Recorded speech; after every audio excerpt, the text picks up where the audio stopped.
Tom Torero, podcast 55 from Central Europe.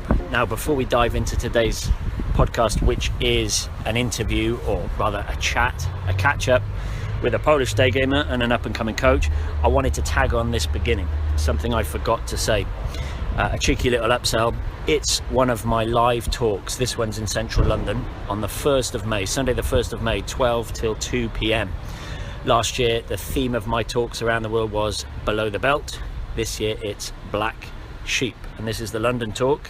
It's all about doing your own thing, holding the frame, both with life and with girls. There's going to be a Q&A. There's going to be a session with Daygame drills that we're going to be doing in the seminar, and this time I'm charging £10 a seat, not to make a profit but to cover my costs, because my last talk in central London we had about 130 guys show up and I had to book this ridiculously sized room.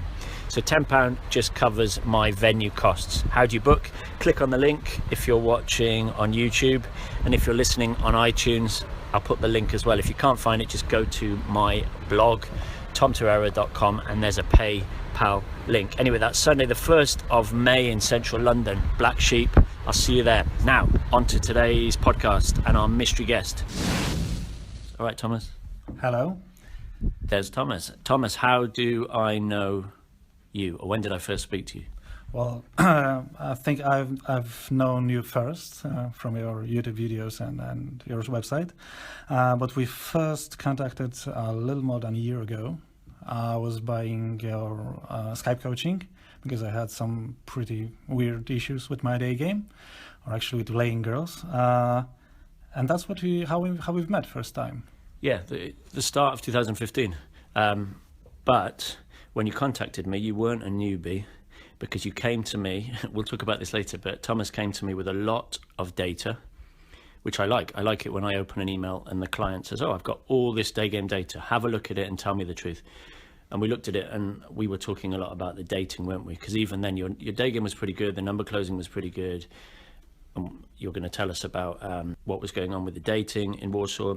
So you didn't start last January, did you? When did you get into game? When did you discover game? Blah, blah, blah, blah. Daygame journey. This is called the Daygame journey. Every guy has his story. Go for it. Okay, so I first started doing pickup really because I didn't know Daygame yet in 2013. That was somewhere around when my second girlfriend in my life, well, actually I broke with her, but I was there single, still young. How had you met those girlfriends? Well, one was from social circle, the other was from cliché work. So I was working 9 to 5, and by the way, guys, don't do relationships in your work, they're always backfire. We should say how old you are as well. Well, right now I'm still 29, I'm going to be 30 this year. I like the way how you say, no, still in my 20s, still in my 20s. Yeah, so yeah, I'm going to be 30 this year, so back in 2013 I was like 26. Mm-hmm. Yeah, and I started, at first I started to do some drills just to get my anxieties sorted out, because I wasn't an open guy. I've never known how to party, how to meet girls. Well, pretty much like most of the guys that get into the game. Mm-hmm. Then I found one side, other side, found some YouTube videos, and I thought, I can do that. So for for the half of 2013, I was starting to get myself comfortable on the streets doing day game, and I've made that year around 300 approaches. Fantastic. Half a year. Well, yeah, half a year. Yeah. That was my stats for 2013. Now, when guys listen to these stories, it's always like, oh, the painful bit was, oh, it was fine, and then I got loads of success. But feel free to say the pains of the first 200 approaches. I mean, what was it like? You've seen some YouTube videos. You're not a party guy. You're mid to late 20s. You have to go out onto the streets. What was it like? The worst part about starting the game is the amount of time you're wasting. I've clearly remember myself going out with the mindset of, okay, I'm going to approach at least one girl, and 2 or 3 hours later going home or approaching literally anyone just to do my one approach a day. Well, it was like in the beginning, but then after the 100, 200 sets, you have to do to get yourself comfortable with speaking to a complete stranger. Well, it became a little easier for me. It still wasn't that like I was able to do 5 or 10 sets every evening, but it was I was able to approach every day, so at least one girl. And this was classic after work, after your 9 to 5, you go out and you do this, do these drills, strict on yourself like the gym. Yeah, exactly like that. And since I started in autumn, then came the winter. So, so I started in a really bad time of the year. But I was really determined to get this through, because I've seen that it can be done, and I was somewhere below that anxiety and fears. I was pretty confident, like I can do that. If there are a number of guys doing it, why I can't be the next one? Okay, a few interesting points that I want as an outsider to comment on that little thing. Number one is that you were in your late 20s, now you're coming up to 30. So if you're listening to this, you should already realize that that is the best time really to get into Daygame, because you've built the value and now you're about to cash in and have fun. The second thing is that Thomas has a 9 to 5 job, which is what all Daygamers do at the beginning. So again, take that point. You finish work, yes, you're tired. Yes, you feel shit. Yes, there's no vibe. It's dark and cold, but fuck it. Good Daygamers, and Thomas is a very good Daygamer now, you have sadomasochistic tendencies almost. And we're very different from night gamers because we are quiet, we are shy, low energy levels, thinkers. Often we're way too forebrain. Great day gamers are pretty nerdy. And the one thing I remember from our conversation in 2015 was this thing with data and tracking. And probably when I first read the email, I thought, oh my God, Thomas is like a typical German student, like, way too much data and not enough action. But it turns out that you're one of the rare people who data actually fuels you, just like me. I'm obsessed to go out. That makes me want to collect data and analyze data, but to go out. So we'll come back to that. What was I going to say before I rudely interrupted you? The age thing, yeah. Starting in the winter, yeah. Oh yeah. So you've seen these videos online, and presumably you've picked up. You're doing this in Polish. That's what I wanted to say, because guys are going to comment underneath that Daygame only works on foreign girls, and it's okay for Tom doing it in Poland because it's so easy. Polish girls are so easy. But this is Thomas doing it on Polish girls in Polish, and presumably you're following some kind of universal structure from Mystery, RSD, the London guys, somebody. Well, I've quickly found out the London guys, and I really liked what I saw. Well, no homo, but those guys really talked to me in a way I understood. So I guess that I don't need stupid flashy clothes. I don't need to go out and drink every weekend to just get girls. I can just walk, see a girl, turn my head around her, and they said, what would be like to go after her and say something. So yeah, that really was my thing, I think. But if listeners only take one thing from this, it's that you execute the model. First of all, you find a model and you just execute it, right? It sounds so fucking simple, but if only guys listening to this realize that the model is all out there. If you execute it as strictly as Thomas, yeah, you're going to see massive changes. And that's what we wanted to talk to you about today. Because we could say every single girl, and now you told me about 2,300 approaches. Yeah, that went fast. 1,000 sets of, what do they say? 1,000 sets of pain with some glory. But now 2,000, coming up to 2,500. This guy knows what he's doing, right? I know your day game is steady and your number collecting is steady. I'm sure instant dates are steady. And now you're just, it's linear. So now you're onto the bounce backs and the escalation and the blah, blah, blah. We'll come on to it. But okay, number one, big stories, big epiphanies, light bulb moments in 2,300 sets. And number two, slightly weirder, Things you only realised in hindsight, rear view mirror, you said. Go for it, man. The last couple of years. Yeah, so the first epiphanies actually happened in 2013 when I was still, shit at Daygame. I can clearly say that I got no lays my first year, so for those 300 approaches were without a lay. Dates? Dates, yeah, there were dates, and what was even for me surprising is that there were bounce backs on the dates. Not from the street, but from the first date. I was able to get girls to my place, some of them to bed. I royally fucked up things in my bedroom, but... fucked up, not fucked. Yeah, fucked up, not fucked. That was sad, but still, I was learning. I knew that it was going to happen, and it still gave me that hope that if I can do that one time, two times, then it can be repeated. It's something that actually works, like you said, a model that you can execute, and if the results are maybe not ideal, but they are somewhat, you can fine-tune it. You don't have to invent a wheel because someone already did that. So yeah, the bounce back thing was really surprising, that the girl that knows a guy for like 2 hours tops, or 2-3 hours, agrees to go to his place when knowing that he lives by himself. There will be no one there, and we will be drinking some wine, and it usually is quite a big clue what we are going to do. For those foreign listeners about to comment, but Polish girls are so sweet and Catholic, they would never do that. I mean, can you smash this stereotype that American guys seem to have about Polish girls, that this is like the land of flowers and girls innocent going to church on a Sunday? I mean, I always say girls are girls, right? And they are going to bounce back from a date with a guy they've known for 2 hours. Yeah, I was going to say that cliche. Girls are girls and women are women, and they, of course, there's some cultural differences. For example, Polish girls rarely flake. That's the thing. Mm-hmm. If they decide they want to go out with you on a date, they will show up. Well, some of them won't, but it's not a big problem.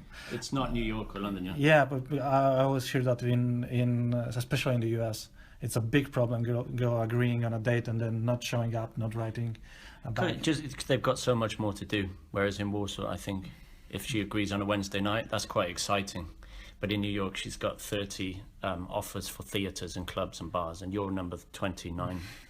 Yeah, that can be the case, but still, girls are girls. Yeah. So back to what we were talking about. Yeah. There isn't much difference between girls from the Great Britain, No. England, Spain. It's the search for Pussy Paradise, but that's another podcast, you know. But please don't come to Poland thinking this is the land of girls in dresses skipping around, you know, where you'll have no problems. I always say, if you have problems in your own country, you're going to have problems when you travel. Right? If you have problems escalating in America, you're going to have big problems in Poland escalating. All right, anyway, epiphanies. So we said bounce backs, even in the first year. That was 2013. What about 2014, 2015? 2014, that was the first year I've ever slept with a girl that had a boyfriend.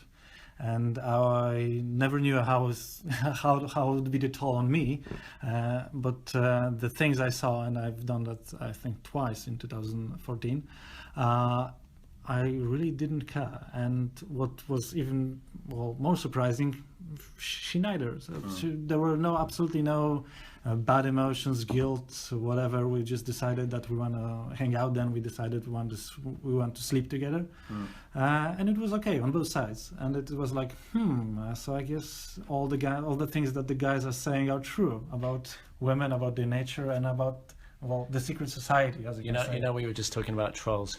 It's just made me, this morning I opened my inbox. I always open it with trepidation. Some nice ones. A big one today from a troll in Sweden. And he was fucking mad about that podcast called The Secret Society. He flatly denied it exists. He said that this is completely made up, blah, blah, blah. Anyway, so it's weird. When you go down the rabbit hole of Secret Society and you sleep with a girl with a boyfriend, it's both really cool. You can't go back. But I can see why for some guys, and maybe some traditional Polish guys, it is quite alarming you know?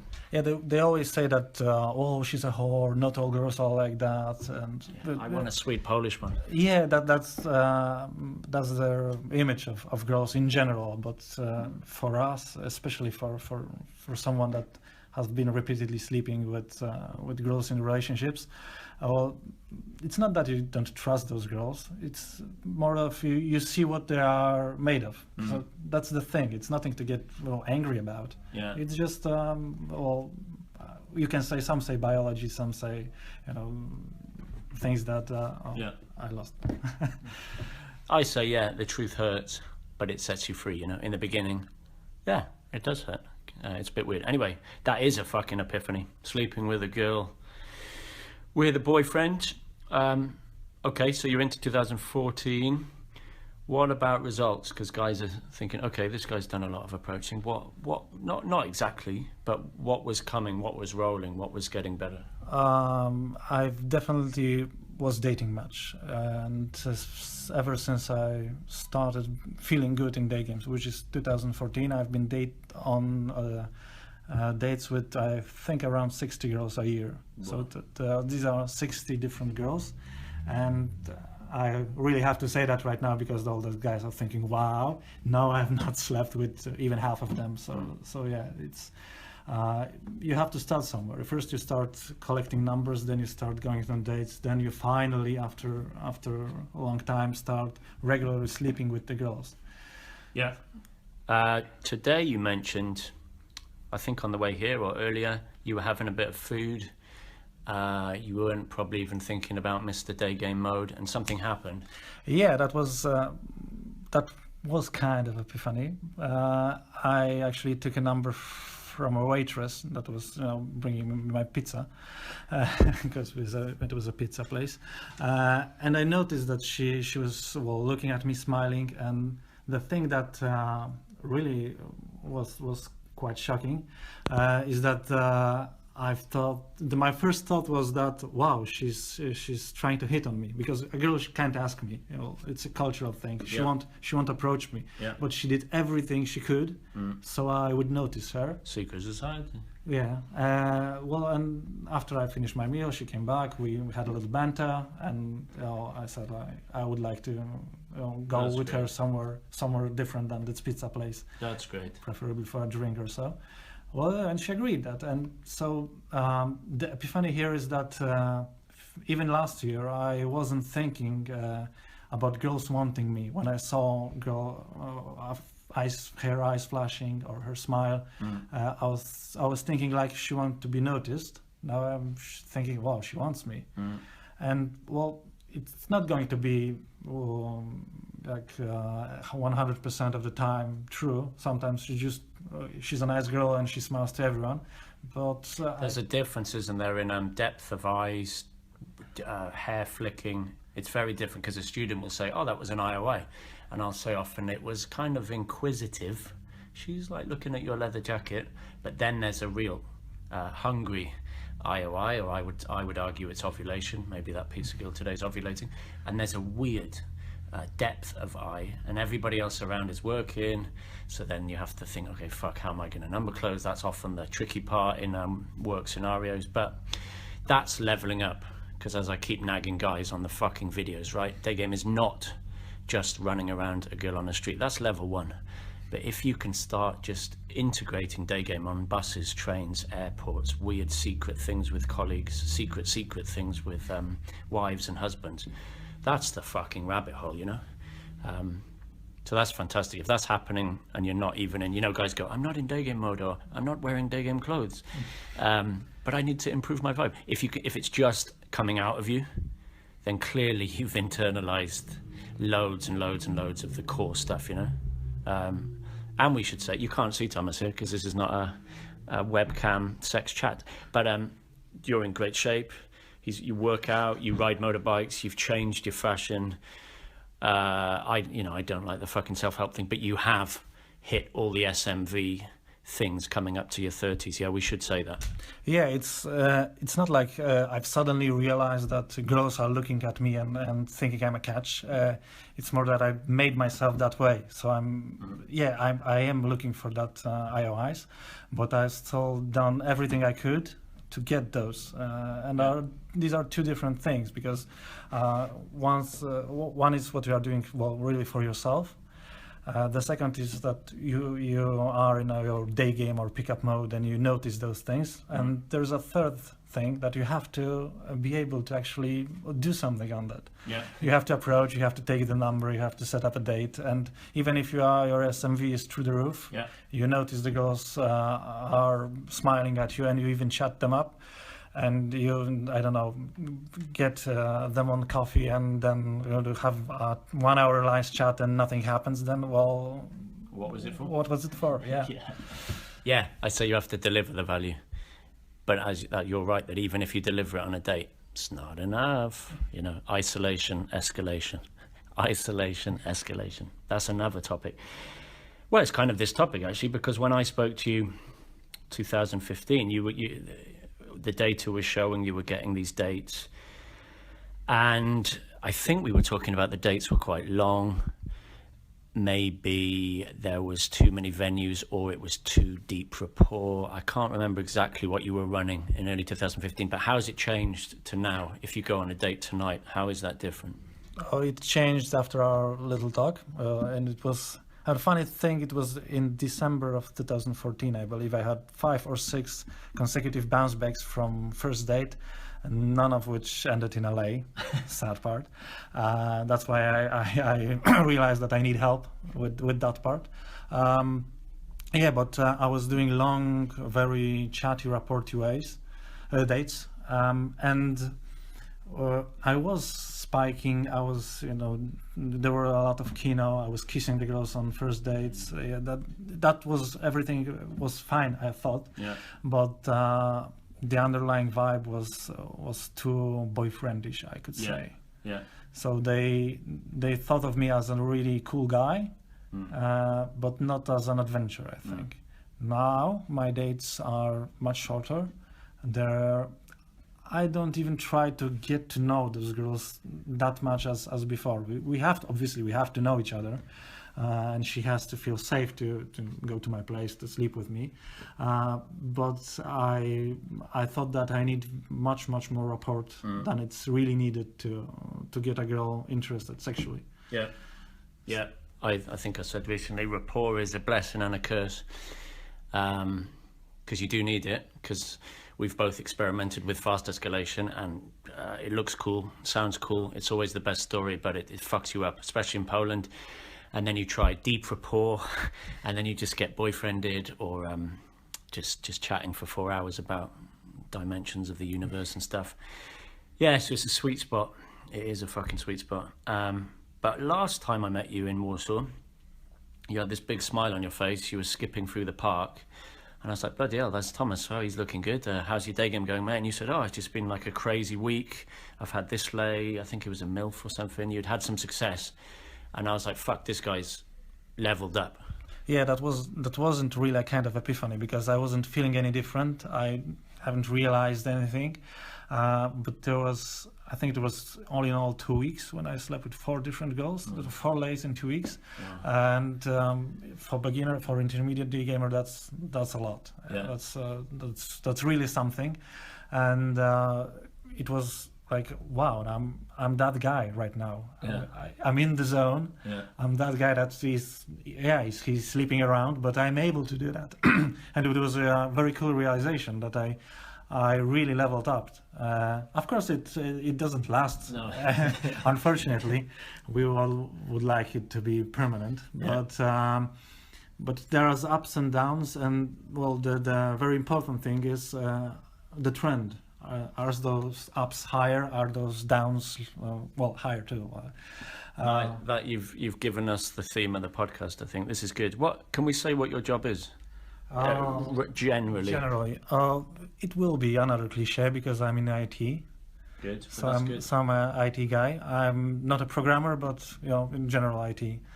And I work 9 to 5. So Well, this is good. So this gives hope. I wanted to just reveal that because that does give hope. It can fuck you up, as I said at the beginning. If you are just analytical, up your own anus with your spreadsheets, yeah, you're going to have shitty vibe. But like I come back to, a lot of really, really good day gamers have this analysis, geekiness about them. And as long as it spurs you to action, it can be totally win-win. So don't worry, you don't need to have a kind of clownish job. You can go out after work. And we're going to come on to, well, let's come on to rear view stuff, like more general trends and little tricks. And now, obviously, you are passing this knowledge on, like Gandalf, you know, you're the wise wizard. You've reached a point where guys are stopping you, obviously, on the street and saying in Polish, "What are you doing? What is this? Oh, is this game? How much? Show me, and how much does it cost?" And you've created a following here, and I certainly know in Poland and Czech Republic, and it's rising. The men are rising, the hipsters are deciding, fuck, I need to get laid. Yeah, there are more and more guys here on the streets. I can see that, and they get their models, their knowledge from somewhere, and they're trying it out. And yes, as you said, and as I'm sure you experienced yourself, if they see you, especially you, because they can recognize you, but if you see you day gaming or picking up girls, they very often just approach you and you know, have a talk, ask who are you, what you're doing, are you good, can you wing them, stuff like that. So yeah, there are more guys here. Guys are sometimes confused because now the sin of the internet is that there's so many pickup companies' videos in fields. It's quite ironic that the model, the day game has been lost, because if you were an 18-year-old kid, it's really confusing. Should I do this, or this? So yeah, that we're trying to address that at the moment. Let's come back to something we were chatting about before. Whereas in the past you did day one, and then you followed the model, then you did day two, maybe cooking DVD, Netflix and chill. Do you want to reveal a practical tip? This is a good little tip that's not spoken about much. Yeah, this is the tip from this year. It's for me, it's brand new. Yeah, I was following the model. I was at first, or in 2014, I was trying to bounce back. When I've learned about bounce backs, I was trying to get the girl back home from every single date. And now I understand, and I think when I put it that way, you can understand too that it's a bad thing, because it turns you into a come to my place kind of guy. Yeah. So this year, whenever I had a girl back at my home, we were fooling around, we were on a bed, maybe there were some clothes dropped, but we didn't have sex. The next date, I did a big push in the push-pull moment, push-pull model. So the push is to go with her, surprise, for a coffee date. A half an hour to maybe an hour, 40 minutes coffee date, when you just chill with her, maybe kiss her for hello and goodbye. But no escalation, no going back to yours, no pickup stuff. So yeah, classic fractionation, classic push-pull. So it's not really following the model, because you have to adapt, and that after that many sets, that many dates, you can experiment with your own thing, and even if your own thing is in some different kind of model, well, you can still apply it. Yeah. And thankfully enough, those push coffee dates got me 3 lays this year. So I cannot guarantee they will always work, but it's enough data to say that they do work. Yeah. So back to the theme, finishing on the theme, before we do a cheesy upsell, is that data works, right? Thomas and I think you're mad if you just go out and hope for the best. And I go out and sometimes I get laid, sometimes I don't. I'm not really sure why. Okay, you can play that game, but you're going to be wasting a lot of time, wasting a lot of money. You're going to be frustrated because some girl, you won't see the pattern. So a little bit of data is fine. Write down some data, write down your thoughts. Where do you keep fucking up in the line? I see Daygame as linear. Night game is like spaghetti, but Daygame is pretty linear. And my students always fuck up at the same point in the model. And then if you record enough of your dates, or you think about how far you've got the girl, okay, after 30 dates, you can say, fuck, right, this is not working, this is working. And now, an interesting point is that even though, as we said, girls are girls, in different cities, in different countries, there are different social trends, for sure, right? So dating in Dubai is going to have a different spin than dating in Istanbul. New York, as I've just discovered, has a ridiculously fast version of the London Daygame model, the dating bit of it. Really, if she comes out, she's going to fuck you, right? New York City, and you're a retard, even if you do 2 venues, I discovered. It's venue 1, do a shot and go home. And if she doesn't come, yeah, as you said, there's a massive flake rate. So it kind of balances out. But in Poland, as we were discussing before, Poland has its own little data set thing where certain things work, certain things might not work. Yes, of course, there's random anomalies. And you can fuck a girl from a bus stop in 10 minutes. Of course you can. You can fuck a crazy MILF, whatever. You can go on 5 dates in Russia. But you start to see trends. So that's what I like about you, Thomas. He's taking it very seriously. And surprise, surprise, you've become a Daygame coach. So, on that note, guys who are maybe in Germany, maybe you're in Czech Republic, across the border, maybe you're in Poland, and you've just discovered this Daygame thing and I'm not around a lot, definitely I'd recommend Thomas, because he knows what the fuck he's doing. How do they find you, Thomas? Where do they find you? Okay, I think we will put a link below the video, and the site is tddaygame.com. Yeah. So yeah, I go by the nick tddaygame pretty much everywhere in the internet. You've got a quick email. tddaygame@gmail.com. Yes. tddaygame, all one word, at gmail.com. And it's worth doing, guys, if you're in Middle Europe. You don't have to fly to London anymore. Daygame is spreading wonderfully. And I know a lot of German guys, they often want to travel to London. But to be honest, why don't you travel to Krakow? Why don't you travel to Prague, you know? Come and experience some Middle Eastern Europe. I don't like saying Eastern European here, because it's not really Eastern Europe at all. But the look, you know what I mean? If you like the Slavic look, then Prague is a playground of Ukrainians, Russians, Poles, Slovaks, Czechs, drunk Americans, slutty Canadians, and you can chill with Thomas. Or if you're in Warsaw, you do some local coaching, or I guess some Skype coaching? Yeah, I do both, and I actually travel quite a lot. So all those places you described, I'm pretty much around them somewhere. Yeah. But I mainly do Warsaw and neighboring cities. Yeah. Bada bing, we're going to finish it there. Leave your thoughts on your Daygame data, how much data you've got, if you see it as a good thing or a bad thing, because I constantly have this little debate with other